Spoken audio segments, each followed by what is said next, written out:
Good morning. বলেছিলাম না সেদিন আমি একটা কিছু করতে যাচ্ছি, নিজের জন্য সেরকম কিছু করা হয় না। আর একদমই আর কি কোনো ফেসিয়াল কিছুই করি না, শুধু চুলটা একটু স্ট্রেট করি, এটাই। দেখেছো আজকে কোনো কাজ হয়নি, কারণ সেরকমভাবে কোনো কাজ করছি না। যদি ঘেমে যাই তাহলে আমার চুলটা নষ্ট হয়ে যাবে, যার জন্য দেখো বিছানাপত্র আমার একাকার হয়েছে। দেখেছো বসার জায়গা সব ছড়িয়ে ছিটিয়ে একাকার।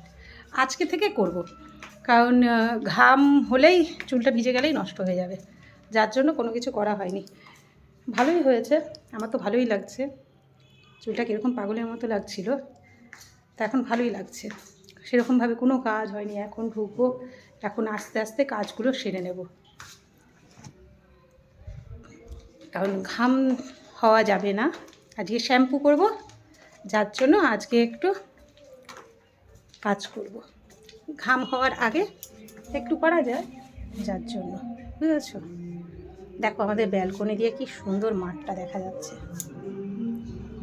ঠিক আছে? তুলো গাছের ফুলগুলো এত সুন্দর হয়েছে, পুরো লাল হয়ে রয়েছে, চারোদিক লাল হয়ে রয়েছে মাঠে।